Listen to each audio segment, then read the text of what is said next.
როდერძი ჩოხელს გაიხსენებენ მისი მეგობრები, პოეტი, ფოლკლორისტი ეთერ თათარაიძე და ფოლკლორისტი ამირან არაბული. ძალიან დიდი მადლობა ჩვენთან მობრძანებისთვის, დილამშვიდობის მოგესალმებით. ნახეთ შესანიშნავი კადრები და ბედნიერებაა ჩვენი ქვეყნისთვის, რომ ეს კადრები შემონახული აქვს ჩვენს ქვეყანას, ჩვენს არქივს და გვაქვს შესაძლებლობა, რომ ხშირად როცა მოგვენატრება მისი ხმის გაგონება, გავიხსენოთ და ვნახოთ როდერძი ჩოხელის შესანიშნავი განუმეორებელი კადრები, რომელიც ნამდვილად ბევრმა უნდა ნახოს, ბევრმა ახალგაზრდამ. ყველამ აუცილებლად და არ არსებობს ბუნებრივია ქართველი, რომელმაც არ იცის, ვინ იყო როდერძი ჩოხელი, არ უყვარდეს მისი შემოქმედება, მისი პიროვნება, ვინც პირადად იცნობდა და თქვენ გაქვთ ეს ბედნიერება, სწორედ რომ მას იცნობდით პირადად, იყავით მისი მეგობარი და რომ გაიხსენოთ და დაანახოთ ჩვენს მაყურებელს სხვა კუთხით მისი პიროვნება, მისი შემოქმედება დაანახოთ, როგორი ადამიანი იყო როდერძი ჩოხელი. ხო, მე რიგითობას ვერ ვიჭერ და ამირანს ვასწრებ ამ შემთხვევაში და ამირანისგან გავიცანი გოდერძი. ისინი უკვე დიდი ხნის მეგობრები იყვნენ და სულ მეუბნებოდა, რომ გამაცნობს ძალიან საინტერესო მწერალს და რეჟისორს. ხო და მე წარმომიდგენია, რომ ეს თუშეთშია გადაღებული ეს ფოტო ჩვენი ესეთ შესასვლელში. რაღაცას ურეცხა ორივეს, რაღაც არ მახსოვს რას ურეცხავდი, ლახანკაში. ეგრეთ წოდებულ ლახანკაში. ხო და მეუბნებოდა, იცი როგორი, აი წარმოუდგენელი, არავინ არ არისო ამირანი, მეუბნებოდა ეგეთიო. და ეს გოდერძი წარმომედგინა, მე მაღალი, დიდი, რა კი ესე გრანდიოზულად ხატავდა, რაღაცა აი გამორჩეულად ჭკვიანი. და გამოვედით უნივერსიტეტიდან მე და ამირანი ჩაისახლი, ეხლა სხვა რამეა და იმ სახლთან გავიხედე, არა მეუბნება ამირანი, რომ აი გოდერძი მოდისო. და დავათვალიერე და აი გოდერძისნაირი არავინ არ მოდის, მე რომ მყავს წარმოდგენილი ისეთი. ხო და იმან იქ დაიყვირა, ეთერო ესე მიყვიროდა და მოახლოვდა და თან ახლდა ერთი ახალგაზრდა გოგო, მეგობარი თავისი ახლობელი და იცი რა ქნა, უცებ აი ესე გადამეხვია, ერთი ხელი აქვს მათავისუფალი და ერთი აქვს ჯიბეში. ხო, ეს შევნიშნე, რომ აი ეს ხელი არ ამოიღო ჯიბიდან. რაღაცა ისეთია რა, უცნაური და ძალიან ემოციური. და მეუბნება, ესაო, ეხლაო, სულ მინდოდა ჩქარა შენი გაცნობა, მაგრამ ეხლა გაგაცნობ ჩემი და ამირანის ძმაკაცო. გავიხედე, არავინ არ მოდის საძმაკაცო და მამაკაცი. არავინ არ არის. ხო და უცებ ეს ხელი ხო ჯიბეში აქვს. კიდევ უფრო ჩააღრმავა დერმატინის შავი მითომ კურტკა აცვია. ხო და არ არის ახალი ის ამისეთი დერმატინი როა უკვე ხო გასაგებია, რომ ჩვენაირი ღატაკია, ჩვენაირია რა ეს ტიპი. შესაძლებლობებით და უცებ ხედავ, რომ ჩაიღრმავა კიდე ჯიბეში ხელი ჩაიღრმავა და უცებ ამოიღო და აი გაიცანი ჩვენი ძმაკაცი და ბაყაყსა აქ თავი გამოყოფილი ამ ხელებში და ესე ყელი უდგაფუნებს ამ ბაყაყს, აი ისე უდგაფუნებს, რომ შეიძლება დაიხრჩოს და აი მე ვიფიქრე, ეს რა მაგარი გიჟების ხელში ჩავარდი მეთქი და ამირანიც ეტყობა ვერ არის მეთქი, ეჭვმები შემეპარად. აი ეს ბაყაყიო შინ ყავსო.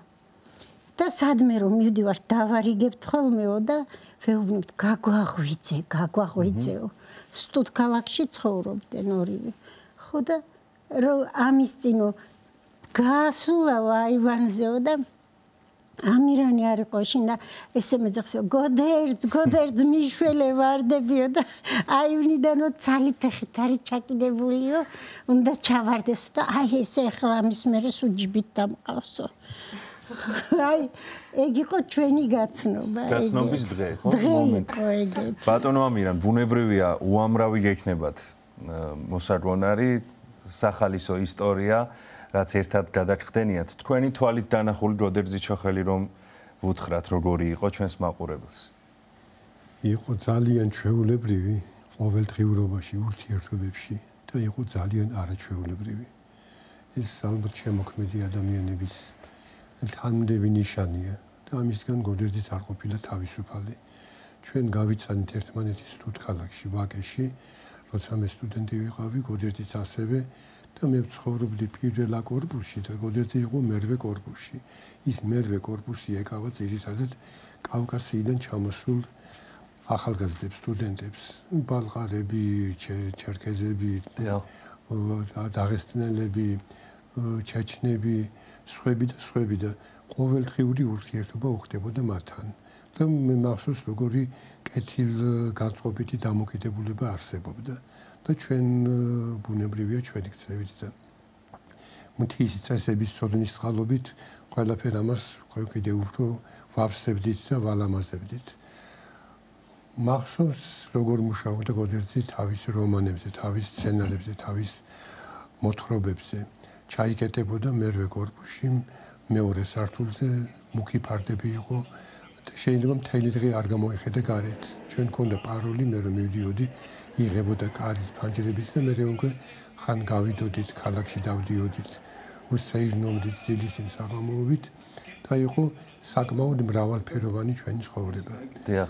რა ვიცი, ბევრი რამე ძალიან მესაკლისება გოდერძის წასვლას. წერლობაში, რეჟისურაში, მისი შემოქმედებიდან, აი ეს სწორედ რაზეც ახლა ისაუბრეთ და ახსენეთ.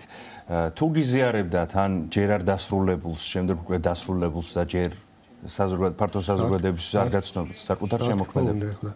მოცულობის მხრივ ნოველა და მოთხრობა პატარაა და ამიტომ შეძადებით იოლად მწერალმა იცის ეს როგორ იწერებოდა იოლად უცნელად და მე მან რომ ვხვდები უფრო იოლად იწერებოდა ეს ყველაფერი და ცელი მოცულობის ნაწარმოებებზე საკმაოდ დიდხანს მუშაობდა, მაგრამ ერთი თავისებურებას ახლდა მის მწერლურ მოღვაწეობას.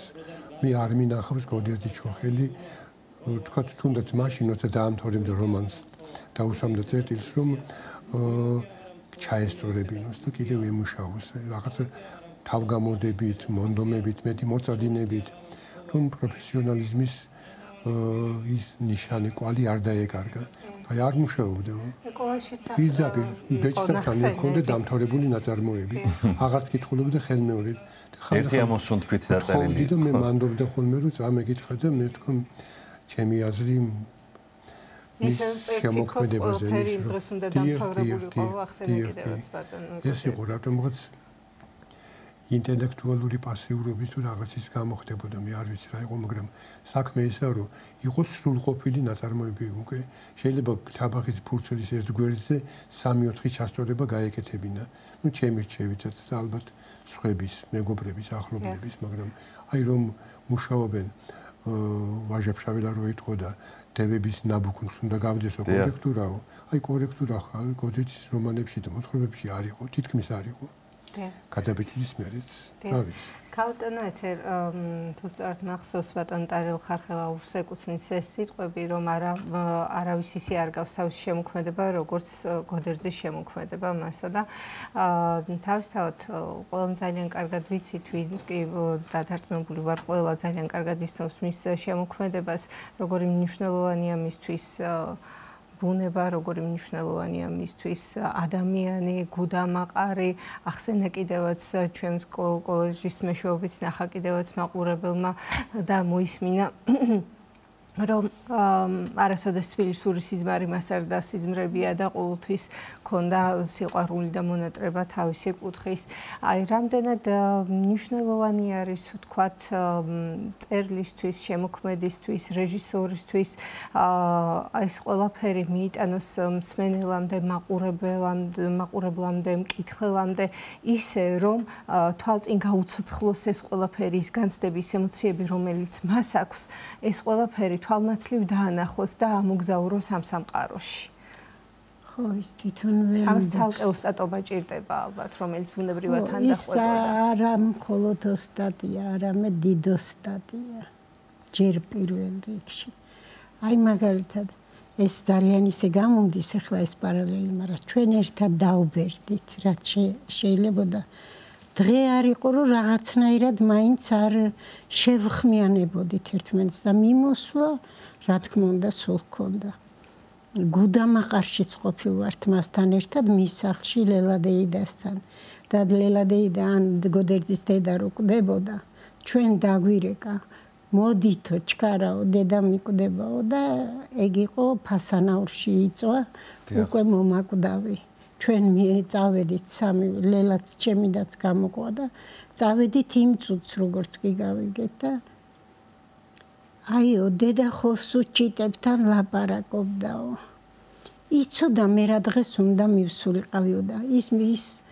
დედა ლელა უკვე იყო ვეღარ გამოჰქონდა სიტყვები დადუმებული მარტო თვალებით სადაც გოდერძი გაჩერდებოდა იქ გააჩერებდა თვალებს იმას უყურებდა საით წავიდოდა თვალებს იქით გააყოლებდა და იცი როგორი უცნაური რამეა საერთოდ როცა აი ჩემი ძალიან მეზარება ხოლმე ეგეთი პარალელები მაგრამ მე რო თუშეთში მივდივარ მე ხვდები რომ ის მიწავარ ხვდები რომ ის მცენარეც ვარ ის ხეც მე ვარ ის იმის ნაწილი ვარ იმის ერთი ნამცეცი რაღაცა ვარ და უიმისოდ არ შემიძლია და ძალიან ზუსტად მესმის როცა ის ამბობდა და გვეუბნებოდა რომ აი გადაშლილი წიგნია გუდამაყარი როგორ მოვიფიქრე მეთქი გოდერძ გადაშლილი წიგნი აბა შენ როგორ წერ მაგლექსებს ამიხდებოდა რაღაცებს მეძახდა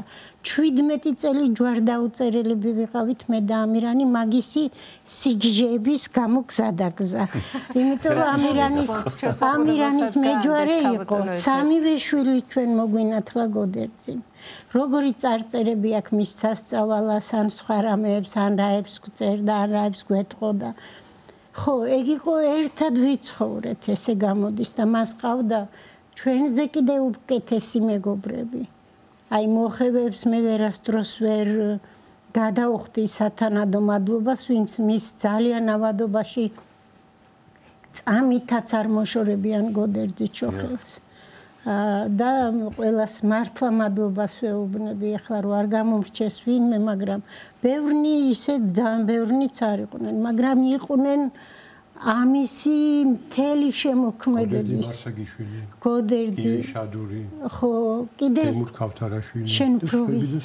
ხო აი რომ გაიხსენოთ სიცოცხლის ბოლო წლები გოდერძი ჩოხელის ეს ძალიან საინტერესო იქნება როგორ უცებ სუსევდიანი იყო მას ჰქონდა სევდიანი ცხოვრება და დედაზე გიждდებოდა ეს დედა შემთხვევით არ ვახსენე იმიტომ რომ აი რა ვიცი რატო ჩათვალა რომ მაინდა-მაინც ჩვენ უნდა მივსულიყავით იქ და ჩვენ უნდა დავსწრებოდით იქ ეგეთ ამბავს და როგორი იყო მართლა უცნაური დედა ჰყავდა გოდერძის თავისნაირი უცნაური ერთხელ გვიყვება აი ჩიტი შემოჯდაო ხეზეო ჩემ ხეზეო გუდამაყარში და ისო ესე დამძახდაო ლელა დღეს მოგივა შვილიო გოდერძი მოვა დღესო და მართლა არ მოვიდაო გოდერძი საღამოს შემომიჩნდაო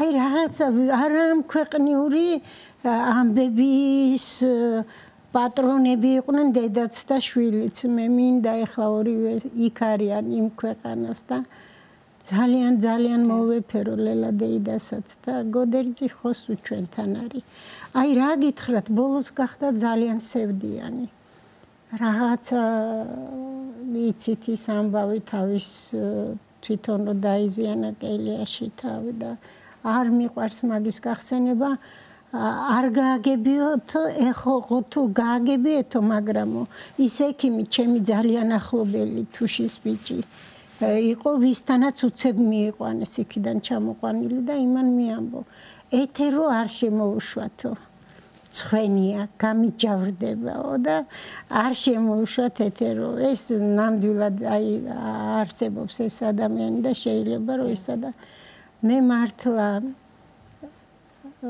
თხოვა ამ ექიმს რომ მაინც ახლა ამ ემოციის და ის და მე ვთხარი არ შევალ მეთქი ოღონდ გადარჩეს ოღონდ ცოცხალი იყოს და სულ აღარ უნახავ თქო საერთოდ თქო თუ ეს ჭირდება ესევდა რომ და ესევდა გადავიდა ბოლოს უკვე ძალიან მძიმე ავადობაში ძალიან მძიმე დეპრესიაში აი თხოვდით რომ ევლო ჩემი უფროსი შვილი სულ ეუბნებოდა რომ ნათლი წავიდეთ სანაპიროზე ვისეირნოთ მე მოგაკითხავდი ლითო და წაგიყვან და ვიაროთ იმიტომ რომ სჭირდებოდა გარიდება ამ ფიქრებისგან და სხვა რამეზე გადართვა და ვერ მოერია და ეს სევდა მის ნაწარმოებებში მის ფილმებში და ასე შემდეგ ეს შეიძლება ასევე კუთხით განვიხილოთ კი როგორც ან თუ გიყვარს ადამიანი თუ გიყვარს ბუნება თუ გიყვარს შენი ქვეყანა და გული შეგტკივა ქვეყნის მომავალზე თავისთავად ამ სიყვარულს ეს სევდაც ახლავს თავისთავად და მისი იუმორიც თავისთავად უნდა ვახსენოთ აუცილებლად რომელიც ასე გაჯერებული არის სევდიანი და ბინდისფერი ხეობა ეპითეტივით არის მის მოთხრობებში გამოყენებული. ეს გარემოა, ეს ადგილია, ეს კუთხე არის ისეთი, რომელიც მუდამ გახარებულს და აღფრთოვანებულს არ გამყოფებს. რაღაც სევდა გეუფლება და ხანდახან შეიძლება მოგერიოს კიდევაც. მე ვწერ ადამიანებზეო, რომელთაც ჩემს სულში ჩაიარესო, ზოგმა სიხარული დამიტოვო, ზოგმა სევდაო და ზოგმა უბრალოდ ამიარა გვერდიო. ის უხურებდა ადამიანებს, გუდამაღრელებს, რიგით თანასოფლელებს, როგორც მოთხრობებს. ეს ძალიან მახვილგონივრული და ბედნიერი მიგნება, ეგეთი ხედვა ადამიანებისა და მას შეეძლო მთელი თავისი ცხოვრება ეწერა ამ ადამიანებზე. დიახ. მას ამოულებელი მასალა ჰქონდა საამისოდ, მაგრამ განგებამ არაცალამეთი. როდერძი ჩოხელზე მის შემოქმედებაზე უსასრულოდ შეგვიძლია ვისაუბროთ და არც დაგვიწყია საუბარი. დიახ. სამწუხარო დროში რომ არ ვიყოთ შეზღუდულები, რა სჯობს თქვენს მოსმენას. ძალიან დიდი მადლობა რომ იყავით ჩვენი სტუდიის სტუმრები. წარმატებები მინდა გისურვოთ და დიდი მადლობა რომ ხშირად ახერხებთ ჩვენს გადაცემაში სტუმრობას და ხართ ჩვენს გვერდით. დიდი მადლობა. დაგემშვიდობთ. პოეტი ფოლკლორისტი თალბატონი ეთერ თათარაიძე და ფოლკლორისტი ბატონი ამირან არაბული იყვნენ ჩვენი გადაცემის სტუმრები.